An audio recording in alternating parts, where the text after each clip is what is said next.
तो ददर्श कृष्णं रामं च व्रजे गोदोहनं गतौ पीतनीलाम्बरधरौ शरदं बुरुहे क्षणौ। जैसे मानो शरद पूर्णिमा पे दो दो चंद्रमा प्रकट हो जाए और उनकी दिव्य कांति हो, ऐसे कृष्ण बलराम आते हुए दिखे तो अक्रूर जी प्रसन्न हो गए। और कृष्ण वर्ण पर पीत परिधान और श्वेत वर्ण पर नील परिधान बहुत भगता है महाराज। हल्के से काले काले सांवले जो व्यक्ति होते हैं उन पे पीला कपड़ा बहुत सुंदर लगता है, और जो गोरे होते हैं उन पे नीला परिधान सुंदर लगता है। तो बलराम जी ने नीले वस्त्र पहने हुए थे और भगवान श्री कृष्ण पीतांबरधारी हैं, पीले वस्त्र पहन करके आए। जैसे ही अक्रूर जी ने दर्शन किया तो उस झांकी में एकदम से निमग्न हो गए। गोपियों को सूचना मिली कि मथुरा से कोई रथ आया है और श्री कृष्ण को लेने आया है। तो गोपियां बड़ी प्रेम विभोर हो गई कि हमारी ये जो ब्रज की दो आंखें हैं कृष्ण बलराम, इसको ही कोई लेने आ गया, ऐसा कैसे हो सकता है। एक गोपी ने जाकर के कहा, बहन तुझे पता है? दूसरी कहती, हाँ हाँ मैंने सुना है कोई रथ आया है और कृष्ण बलराम को ले जाने के लिए आया है।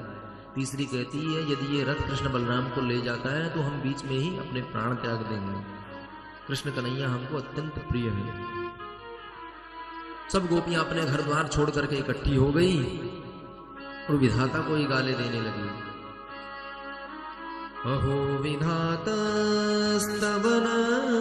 क्वचित् दया संयोज्यमेत्या प्रणयेन देहिनः ताशाकृतार्थान् वियुनंक्ष पार्थकम् विक्रीडितं तेर्भक्तचेष्टितं तथा। ये विधाता ने हमारे जीवन में ऐसा कौन सा पाप का फल हमें दिया है कि जो कृष्ण बलराम इस वृंदावन को छोड़ करके मथुरा जा रहे हैं। क्रूरस्त्वमक्रूर समाख्ययास्म नक्षुर्हि दत्तं हरसे मदाज्ञवतु। एक बोली, बहन मैं अपने रहते तो कृष्ण को नहीं जाने दूंगी, मैं रथ को ही पकड़ लूंगी, उसके सामने लेट जाऊंगी, यदि जाना हो तो मेरे ऊपर से जाना पड़ेगा। एक बोली, बहन हमारी कुछ ऐसा कुछ करने से यदि बदनामी हो जाएगी, दुनिया वाले सब क्या कहेंगे, कैसी पागल है, लोकलाज की शर्म नहीं है इसे। गोपी बोली, बहन जब अपने प्राण प्यारे ही जा रहे हैं तो लोकलाज भी चला जाए, उसे संभाल कर करेंगी क्या। निवारयामास समुद्पेत्य माधवम किं नो करिष्यन्। अरे जब हमारे प्राण ही चले जाएंगे तो इस लोकलाज का रख करके हम करेंगे क्या। भगवान श्री कृष्ण को जब पता चला तो भगवान ने उनको सांत्वना प्रदान की। रथ के आगे गोपियां आ गई तो सांत्वयामास सप्रेमैरायास्य इति दौत्यकै। भगवान श्री कृष्ण कहते हैं, गोपियों आप ऐसे क्लेश ना करो, आज जाऊंगा कल पहुंचूंगा, मेला देख करके परसों वापस आ जाऊंगा, 2 ही दिन की तो बात है, मैं कौन सा हमेशा के लिए जा रहा हूं। जब भगवान श्री कृष्ण ने स्वयं कह दिया तो गोपियों ने विचार किया कि अब इनकी बाधा हमें नहीं बनना चाहिए, क्योंकि यात्रा में जाते हुए को टोकना भयंकर सगुन होता है। तो गोपियों ने विचार किया कि अक्रूर नहीं ले जा रहा, हमारे स्वामी स्वयं जाना चाहते हैं, तो अब मार्ग में नहीं आई। भगवान वृंदावन से मथुरा प्रस्थान कर गए। अक्रूर जी ने इतना प्रेम गोपियों का भगवान श्री कृष्ण कन्हैया के प्रति देखा तो उनके मन में जो भगवत्ता ऐश्वर्यता जो थी वो तो क्षीण हो गई और करुण रस प्रकट हो गया। ये तो छोटे छोटे बच्चे हैं, आए थे तब तो सोच रहे थे भगवान का दर्शन करूंगा, पर वृंदावन की हवा लगी तो वो करुणा जग गई। मैं कहीं पाप तो नहीं करने जा रहा, अरे मैं इन 2 बच्चों को ले जा रहा हूँ, वहां पे मुष्टिक जैसे दुष्ट पहलवान हैं, खा खा करके हट्टे कट्टे हो रहे हैं, कहीं इनको मार दिए तो उसका कलंक कारण तो नहीं बनूंगा। अक्रूर जी के मन में पीड़ा हो गई, कहीं मुझसे कोई पाप तो नहीं हो रहा। भगवान सब समझ गए, भगवान ने प्रेरणा दी। जैसे ही यमुना जी का दर्शन अक्रूर जी ने किया तो मन में हो गई कि मैं स्नान कर लूं। तो भगवान से कहते हैं, प्रभु आपकी आज्ञा हो तो मैं स्नान कर लूं। भगवान ने कहा अवश्य। अक्रूर जी कहते हैं, प्रभु आप भी स्नान कर लो। भगवान कहते हैं, चाचा जी हमको पानी से बहुत डर लगे, हम तो रथ में ही बैठे, आप स्नान करके आ जाओ, तब तक हम प्रतीक्षा करते हैं। अक्रूर जी जब स्नान करने गए, यमुना जी में खड़े होकर के जैसे ही डुबकी मारी तो अंदर देखे तो वही दोनों बालक अंदर बैठे हैं। अरे अभी तो तुम कह रहे थे हमें डर लग रहा है, इतनी जल्दी आ कैसे गए? शीतकालीन की छुट्टियां चल रही, कहीं सर्दी जुकाम हो गई, स्कूल नहीं जा पाओगे। बोलो राधे राधे। अक्रूर जी ने जैसे ही डुबकी लगा करके बाहर निकले तो वो रथ में बैठे हैं। फिर से उनको लगा मेरा कोई भ्रम है, फिर से जब डुबकी मारी तो वेणु निनाद करते हुए कृष्ण कन्हैया अपने दिव्य रूप को लेकर के प्रकट हो गए। सारा भ्रम दूर हो गया और ये पक्का हो गया कि यही भगवान नारायण है और कंस का अंत यही करेंगे। तो हाथ जोड़ करके अक्रूर जी ने भगवान की स्तुति की। नमस्ते रघुवरियाय रावणांत कराय च। अक्रूर जी कहते हैं प्रभु मैं आपको पहचान गया, आप ही पूर्व जन्म में राम जी बन करके आए थे, दुष्टों का संहार किया था, रावण का भी अंत आपने ही किया है और अब कंस की बारी है तो मैं आपको लेने आया हूं, ये तो मेरा सौभाग्य है। ऐसा कह करके अक्रूर जी ने भगवान की दिव्य स्तुति की। भगवान भी प्रसन्न हो गए। आकर के अक्रूर जी ने स्नान करके रथ पे बैठे, रथ में हाँक करके मथुरापुरी में प्रवेश किया। जैसे ही भगवान ने मथुरापुरी में प्रवेश किया तो पूरी नगरी में हल्ला मच गया। जिसने ही सुना कि वह कृष्ण बलराम दोनों हमारे मथुरा में आए हैं, एक दूसरे को सुन सुन करके गोपियां दौड़ने लगी।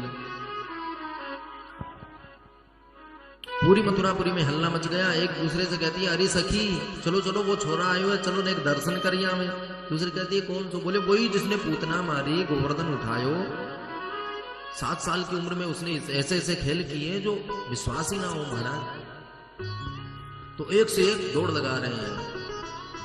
धाये धाम काम सब त्यागे, धाये धाम काम सब त्यागे, धाये धाम काम सब त्यागे, धाये धाम काम सब त्यागे, मन मुरंक निधि लूटन लागे, मनोहर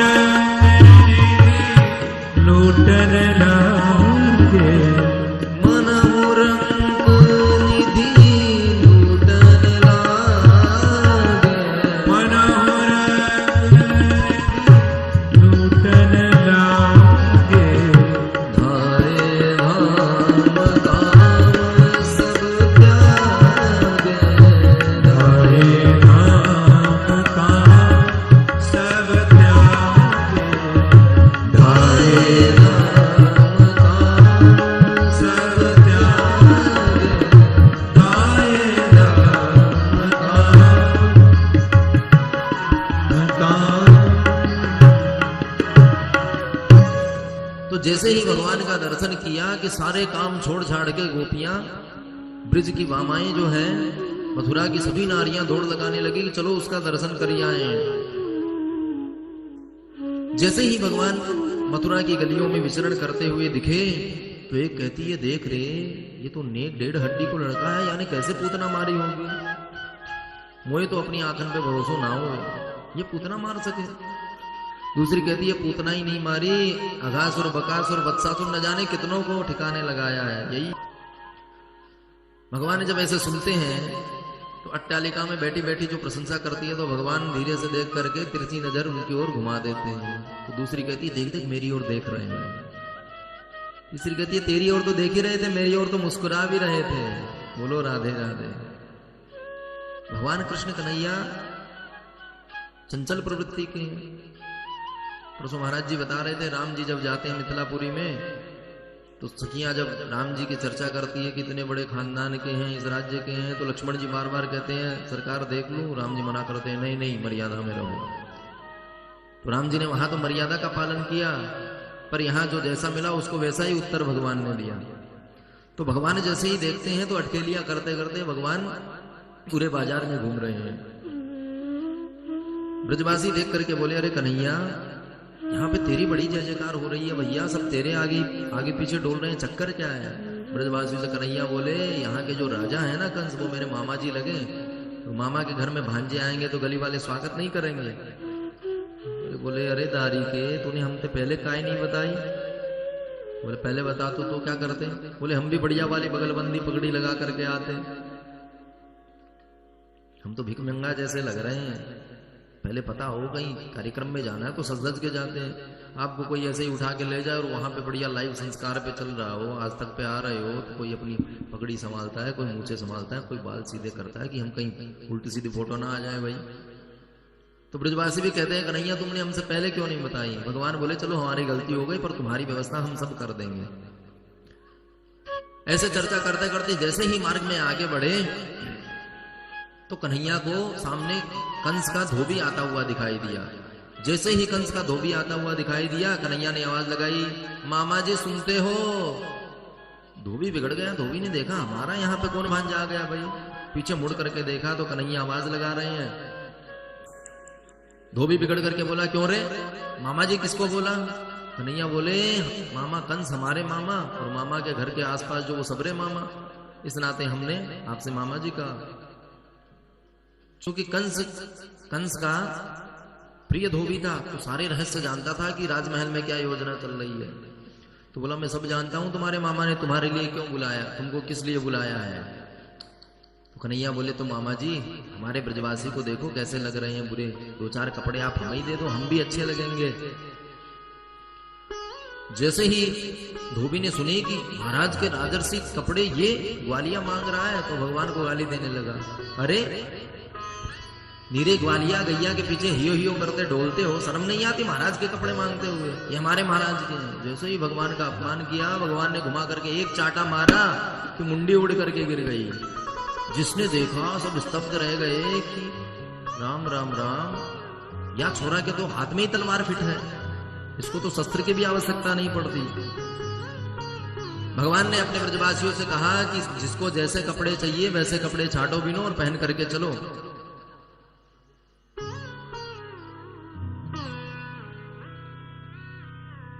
तो सब ब्रजवासियों ने जो अच्छे अच्छे कपड़े लगे वो पहन करके चलने लगे, पर जैसे ही चलने लगे कि रोड पे झाड़ू लगने लगे। अब कहां महाराजाधिराज कंस के कपड़े, कहां डेढ़ डेढ़ हड्डी के ब्रजवासी। तो इतने बड़े बड़े कपड़े पहन करके जैसे ही चले तो रोड साफ होने लगी। ब्रजवासी बोले कन्हैया यहाँ में तो और बुरे भिखमंगे लग रहे हैं भाई, कोई जुगाड़ कर। कन्हैया बोले मार्ग में देखो कोई न कोई आएगा। जैसे ही कन्हैया आगे बढ़े तो एक दर्जी ने देखा कि भैया ये कौन सा फैशन निकल पड़ा, हमने तो कभी देखा नहीं बच्चे इतने बड़े बड़े कपड़े पहने। दर्जी दौड़ करके आया, हाथ जोड़ करके बोला महाराज आप यदि आज्ञा दें तो मैं आपकी थोड़ी सेवा कर दूं। कन्हैया बोले भाई हमारे ब्रजवासियों को खुश कर दे, इनके कपड़े तुम फिटिंग कर दो बढ़िया।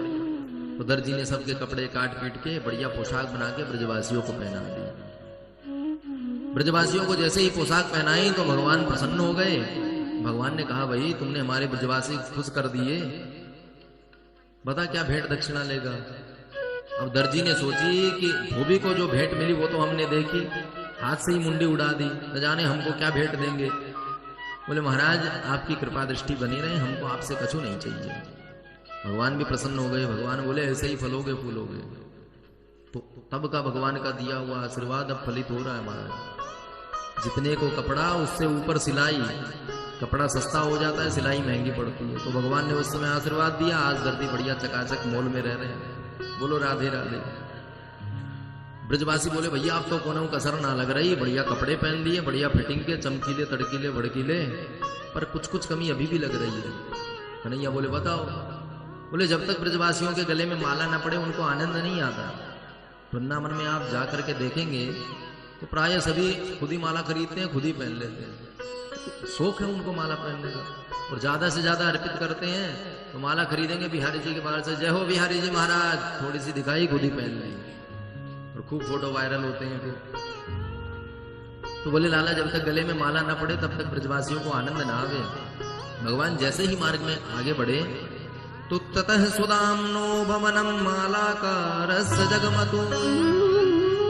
सुदामा नाम का एक माली मथुरा में रहता था, भगवान का परम प्रिय भक्त था। उसे सूचना मिली कि भगवान आ रहे हैं, तो सारी मालाएं उठा करके ले आया और सबसे मोटा जो गजरा था, जैसे चुनाव में पहनाते हैं ना हार जैसा, पहनना तो दूर महाराज, उससे उसको संभाल भी लो तो भी बड़ी बात है। 51 किलो की माला पहनाई, 251 किलो की। अब वो महाराज को पहना दे तो या तो विधायक जी रहेंगे या माला ही रहेगी, तो वो दिखावे की होती है। तो वैसी एक बढ़िया माला ला करके भगवान को पहनाई और छोटी जो मालाएं थी वो सबरी सब ब्रजवासियों के गले में डाल दी। भगवान भी प्रसन्न हो गए। भगवान बोले वारे तूने हमारे ब्रजवासी खुश कर दिए। भगवान ने उसको विशुद्ध पराभक्ति का आशीर्वाद दिया। मार्ग में जैसे ही आगे बढ़े तो एक सेरंधी नाम की कंस की दासी थी जो चंदन सेवा करती थी। रोज चंदन घिस करके ले जाती थी, पर कुबड़ी थी, 3 जगह से टेढ़ी थी, मटक पटक के चलती थी। कन्हैया ने जैसे ही देखा तो पीछे से आवाज लगाई, अरे सुंदरी जी। कुब्जा ने चारों तरफ देखा, भाई यहाँ हमारे अलावा तो कोई है नहीं। घूम करके देखा, अरे आपने हमें बुलाया? भगवान कहते हैं हाँ आप तो ही कह रहे हैं सुंदरी जी। अब बताओ कुब्जा को कोई सुंदरी कहे, कितना अच्छा लगे। वो तो प्रसन्न हो गई। महाराज बोले हाँ हाँ महाराज बताइए क्या आदेश है। तो कुब्जा ने अपना परिचय दिया। कुब्जा अपना परिचय दे रही है कि मैं कौन हूं। दास्यास्म्यहं सुंदर कंस सम्मता त्रिवक्र नामार्नुलेप कर्मणि मदभावितं भोजपतेरति प्रियं विना युवां कोऽन्यतमस्तदर्हति। कुब्जा कहती महाराज मेरा नाम है सैरिंध्री और मैं कंस के राजभवन में चंदन की सेवा करती हूँ। मेरा घिसा हुआ चंदन ही कंस महाराज लगाते हैं, किसी का पसंद नहीं करते। भगवान बोले देवी जी जब इतना ही आपका चंदन अच्छा है तो हमारे ब्रजवासियों को भी लगा दो। सैरिंध्री ने कहा महाराज ये तो मेरा सौभाग्य होगा। और धीरे धीरे करते करते सारे ब्रजवासियों को भगवान को पहले चंदन लगाया। जैसे ही चंदन भगवान को लगाया तो एक ब्रजवासी देवी जी जरा इसको भी लगा दो, इसको भी लगा के पूरा चंदन साफ कर दिया। जैसे ही चंदन लगा करके भगवान आगे बढ़ने लगे, ब्रजवासी बोले क्यों रे कन्हैया कोई नेक भी शर्म ना आवे। भगवान ने बोला क्या हो गया? बोले फोकट के चंदन घिस मेरे नंदन। बाकी सबको दक्षिणा दे करके आया, किसी की मुंडी उड़ाई, किसी को आशीर्वाद दिया, किसी को भक्ति दी। इसका सारा चंदन तूने पोत लिया। बेचारी कुबड़ी है, कब से सुबह से 2 घंटे से घिस रही होगी तब तो ये पात्र भर पाया और पूरा चंदन लपेट के आप हम सबने लगा लिया। कुछ तो उसको दक्षिणा भेंट कर। भगवान ने विचार किया बात तो सही है भैया, क्या दें? तो जिसके पास जिस चीज की कमी होती है वही प्रदान कर दो तो उसके लिए सबसे बढ़िया। किसी के पास आके टूटी भी हो तो बढ़िया ऑपरेशन हो जाए तो उससे बढ़िया उसके लिए तो कुछ नहीं है। तो कुबड़ी सेरंदी जो थी भगवान ने उसके पैर पे अपना अंगुष्ठ रखा और हाथ अपने हाथ से पकड़ा, थोड़ी पे हाथ लगाया। जैसे ही बलराम जी ने देखा, बलराम जी तो शर्म के मारे मुंह छुपा के एक तरफ हो गए। बोलो राधे राधे। मुंह घुमा करके बोले कन्हैया ध्यान रखियो, मामा कंस का दरबार है, वृंदावन ना है। जिसको चाहे छेड़ दिया, जिसका पल्लू पकड़ दिया लठ पड़ेंगे यहाँ पे। भगवान बोले दाऊ जी हम भी मामा कंस के भांजे हैं, डरवे वारे नहीं है। ऐसा कह के एक झटका दिया महाराज कि जन्मजात कुबड़ी बिल्कुल सीधी हो गई और परम सुंदरी बन करके प्रकट हो गई। बोल भक्त वत्सल भगवान के जय। मुकुंद स्पर्शनात् सद्यो बभूव प्रमदोत्तमा। जैसे ही भगवान ने स्पर्श किया तो नववधू के जैसे हो गई। उसने प्रेम की याचना की। भगवान ने कहा अभी तो मामा कंस का हिसाब करके आते हैं, फिर आपसे भी चर्चा होगी। जैसे ही भगवान मार्ग में आगे बढ़े तो जितने भी उद्योगपति व्यापारी थे सब समझ गए कि अब सत्ता पलटने वाली है। जितने भी मंदिर टूट रहे हैं फिर से बनने के चांसेस बन रहे हैं। तो व्यापारी भी कोई तांबुल ले आया, कोई लौंग इलायची ले आया, कोई तुलसी ले आया। रजनीगंधा तो तब चलती नहीं थी तो तुलसी ही, क्योंकि यहाँ अब ये जोड़ा बदल गया रजनीगंधा तुलसी, तुलसी ले आए। तो भगवान को अनेकानेक जो है वस्तुएं भेंट कर रहे हैं, पर सावधान इतने हैं।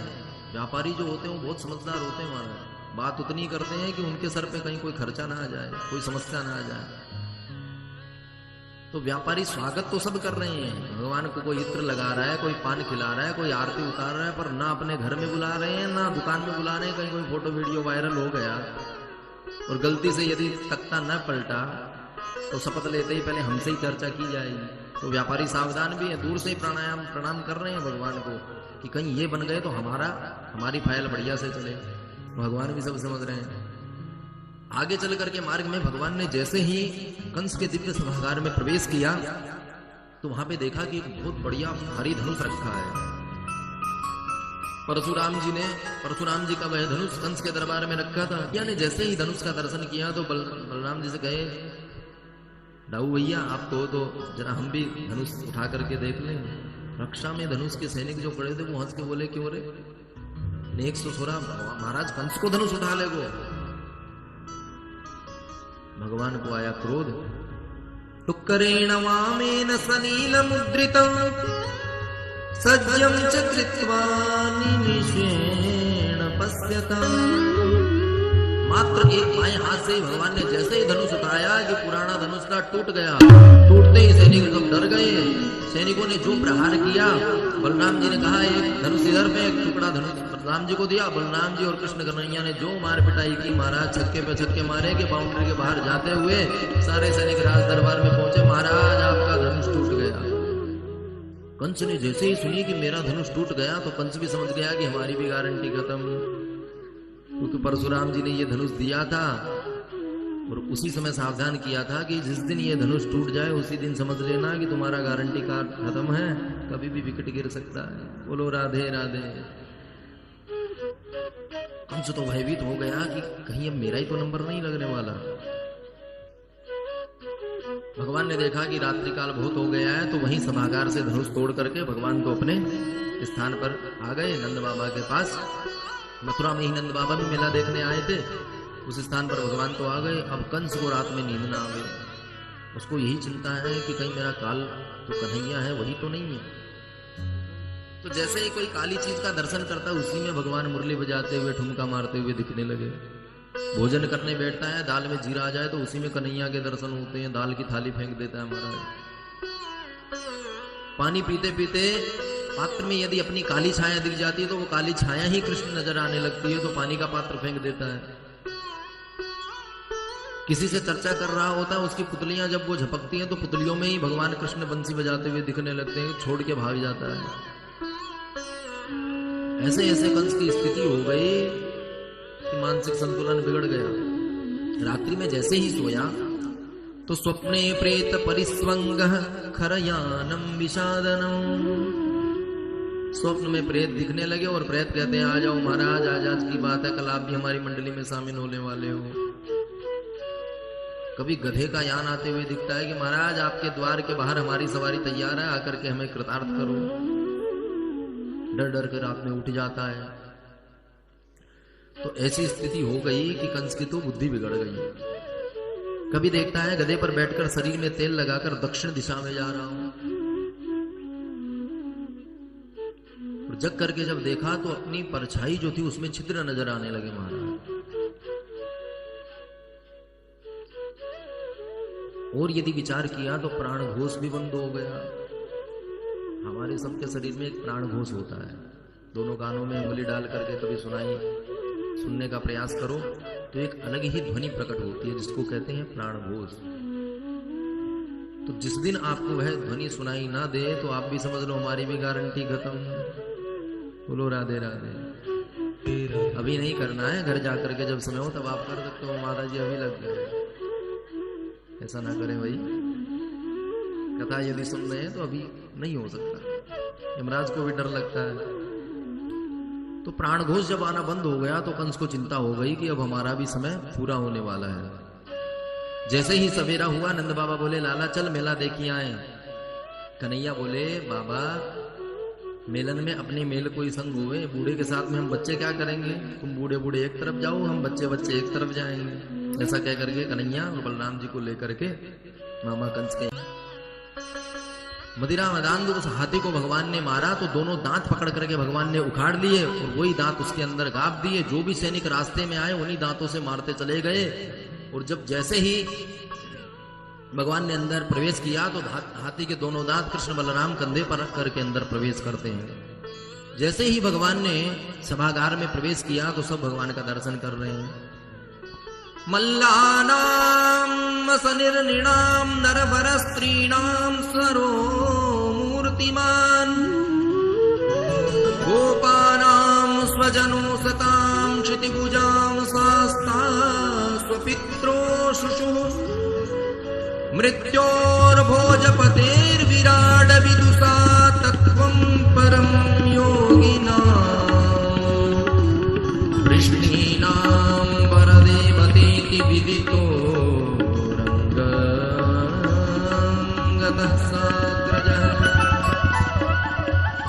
भगवान ने जैसे ही प्रवेश किया तो जो जैसा भाव भगवान के प्रति रखता था उसको वैसे ही दिखाई दिए।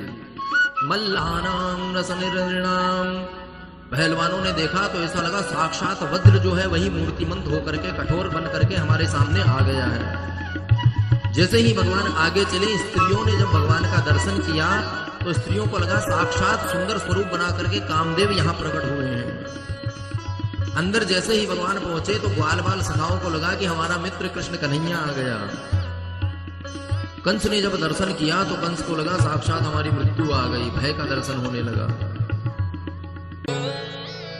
चाणूर नाम के पहलवान ने भगवान के सामने ताल ठोक करके कहा, अरे ए नंद के छोरा, आजा मेरे से मल्लयुद्ध कर। भगवान कहते हैं शर्म बेच खाई का सारी। भगवान मात्र 11 वर्ष के बच्चे थे। भगवान बोले हम कहां बच्चे जैसे और तुम पहाड़ जैसे शरीर के। चाणूर कहता है कि क्यों अटखेलिया करता है कृष्ण, तूने इतने इतने कुष्ठों को ठिकाने लगाया है, मेरा उद्धार नहीं करेगा। मैं सब जानता हूं कि तुम कैसे हो। न बालो न किशोरस्त्वं बलश्च बलिनाम्बरः लीलयेवो अतो येन सहस्रद्विपसत्वभूत। इतने बलशाली हाथी को तू अभी अभी मार के आया, अपने आप को बच्चा कहता है, शर्म नहीं आती। ब्रजवासियों ने कहा, अरे कन्हैया घबराइयो मत, हम तुम्हारे साथ है, दिखा दे इसको भी पूतना वाले हाथ। तो भगवान भी उसी मल्लशाला में कूद गए और चाणूर से भगवान भिड़ गए। चाणूर ने बलराम जी से कहा, देख क्या रहे हो, मेरा भाई है मुष्टिक, तुम उनसे भिड़ जाओ। तो बली न सह मुष्टिका, बलराम जी मुष्टिक से भिड़ गए। बड़ा भयंकर मल्लयुद्ध हुआ और हस्ताभ्याम हस्तयोर बद्ध्वा पदभ्यामेव च पादयोः, हाथों से हाथ बंधे हुए हैं, पैरों से पैर जकड़े हैं, आपस में मल्लयुद्ध चल रहा है। सिंहासन पर बैठे कंस को क्रोध आने लगा और धमाधम भगवान खूब कुटाई पिटाई कर रहे हैं। कंस ने देखा कि ये तो बड़े बलवान हैं। कंस ने इशारा किया चाणूर को कि उल्टी सीधी नीति लगा करके पटक के इसको यहीं खत्म करो। तो सिंहासन पर बैठे कंस का जैसे ही आदेश मिला तो चाणूर ने भगवान की छाती में एक मुक्का मारा।